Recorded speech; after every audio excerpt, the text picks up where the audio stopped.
So the first thing we are going to do is we are going to duplicate our layer by selecting our layer and hitting Ctrl J on our image, right? Once we do that, we'll right click and then we'll come and select convert to smart object, right? You can see there's a little icon show right here, right? And the next thing we are going to do is we are come to filter up here. We are come to select camera raw filter, right? You are going to wait for Photoshop to open the camera raw filter page, and there you have it. It has opened the camera raw filter page, right? Now you can see that the image is a bit grainy, right? So what we are going to do is we are going to increase noise reduction to somewhere 40%, right? So anywhere 40, just do it until the image sits right?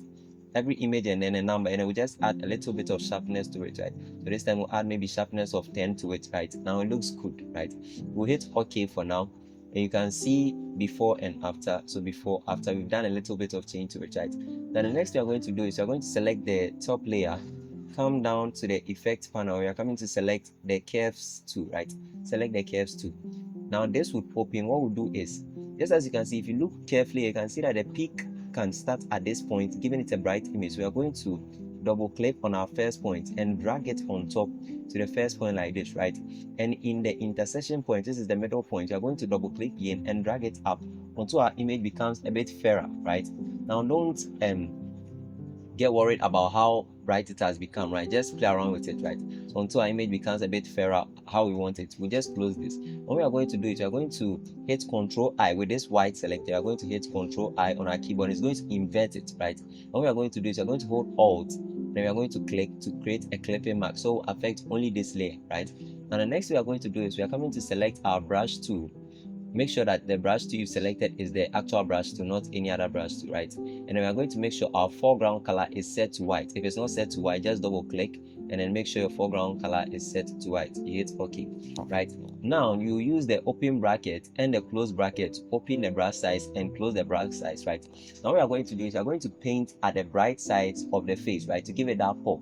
So let's just do it. So just as you can see, you can just play around with the opacity, right? So I can bring opacity to maybe somewhere 60. So let's leave it somewhere maybe 60. Okay, 60 is fine. And then we'll just paint around with it, right? So just paint around the bright side, right? Now you can hit the slash sign on your keyboard to know where you are painting, right? So just paint around the bright side, just as you can see me do like this, right? You can hit the slash sign again and it will bring you back to your page again, right? So just make sure you're painting around the bright side, right?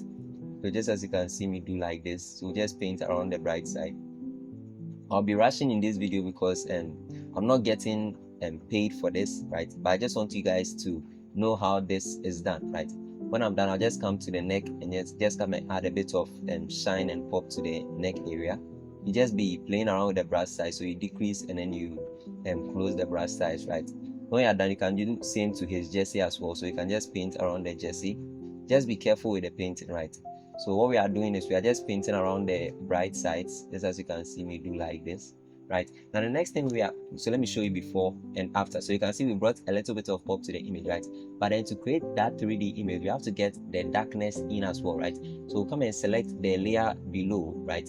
And then come to the effects again, and I come to select curves once again. This time what we are going to do is we are going to bring darkness into it, right? So on that, we'll double click and then we'll drag it down like this, right? So anywhere that sits right with us, so you can just leave it here, right? Come to the middle as well and then bring the mid-tones down a bit. Something like this would be cool, right? When we are done, we'll just close this. Same as we did, you hit Ctrl I on your keyboard and then it will invert it. You hit Alt and then you click so that it will clip it to that particular max, right? You guys can see we've clipped it. So let me just show you something. So this is the bright side. Now I come to work on the dark side. So you come and pick your brush tool as well. Make sure foreground color is set to white, right? And then this time let's just decrease our opacity a bit. So let's take our opacity to maybe somewhere 30, right? And then we just paint around the dark side. So we can start painting around the hair, right? We can come to the beard. So the most important thing is playing around with the brush size. Okay, so come to the beard, just as you can see me do like this, and just paint around the beard to give it a bit of darkness, right? A bit of darkness. So you just paint around the beard like this, just as you can see me do. Beautiful. Exactly, right? Just can see me do. Now with this dark side, I can see that it's a bit lighter, so we'll just come and decrease the opacity a bit again. So maybe we'll take the opacity to somewhere 18, right? And we'll just paint around the hair size that a bit lighter, right? So you just play around with the opacity. So just as you can see me do. Now we can come to the eyebrows and then just add a bit of darkness to it, right? Just add a bit of darkness to it, right? Good. So now that we have this, okay, we can paint around these sides as well. Now that we have this, the next thing I want to do is to add details to the dark sides, right? So I'll decrease my brush size to the smallest I can get and just paint around like strokes with those simple dark sides, right? Just to bring those humanly lines into his face once again. Right, so just as you can see, at this point I'll just paint like this. At this point I'll just paint the dark sides in again, right? Remember, our opacity is set very low, right? So it wouldn't be anything intense, right? So just paint around the dark sides that need more this thing. We can just paint around this dark side like this. So we've created a bit of 2D image. So let me just show you before and after everything, right? So just as you can see, so this was when we reduced our noise. This was when we did the blacks, right? This was when we did our brightness. So you can see drastic difference, right? And the next thing I'm going to do is I'm going to select these 3 layers. So you hold shift and you select the 3 layers together, right? And then what you do is you hit Ctrl J to duplicate it, right? After hitting Ctrl J, you can see that these layers are selected again. Hit Ctrl J, right? It will group them and double click and drag the grouped layer down like this, right? We are just saving this layer, so if you want to do any changes, you can come back and come and do it, right? And we'll select the layer on top like this. Hold shift and then select the layer right above like this. And this time we're going to hold Control Shift Alt and E, and then we'll merge it, right? So you can see that it has merged it, right? Now we can just go ahead and then delete this. So we just delete this. So we are left with something like this, right? So on this layer, we're going to right click and hit Convert to Smart Object. And this time we are going to come back to Filter. We are coming to come back to Camera Raw Filter. This is where we are coming to add the pop to it, right? We've now transformed our image into a bright looking image. So I come to add the pop to it. So you come down to the basic settings, right? And then just play around with it. So you can just play around with it. Don't increase the numbers too much. I just play around with it slightly. We'll come to contrast, add a bit of contrast to it. Something like this is cool. With the highlights, we'll bring some highlights in it as well. Okay, so you can bring the highlight down. This will look fine. With the shadows, let's see. So you can just be dragging it up and down to see what they actually do to your image, right? So with the whites, we just play around with it a bit. With the blacks, we dial some blacks in a bit like this. Okay. The next thing, this is the most important thing. You add a little bit of vibrance to it to give it that bright pop, right? You add vibrance to it, or add few saturated, so you can saturate it like maybe 2% like this, right? And the next thing I often do is I come to the detail.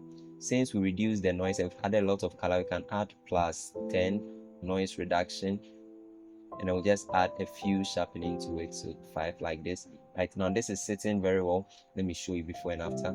So this is sitting very well. You can see the drastic change, right? And a few tweaks we can do to it is we can come to our color mixer tool, right? I'll come and play around with the skin tone, right? So you can see his skin lies somewhere within the orange color. So what we'll do is we'll add a bit of pop to the orange color. We'll come to the luminance, we'll add a bit of pop to the luminance in the orange color as well. His lips are red, so you can add a bit of red to the lips. So something like this would be cool. It will increase the saturation. So here you just play around with the saturation and luminance. When you're done, we just hit OK, and I'll just see the drastic change. You can see, so let me show you before and after. So this was how the image actually looked. This was when we added our curves and all that, and this is when we added the final pop and touch to it.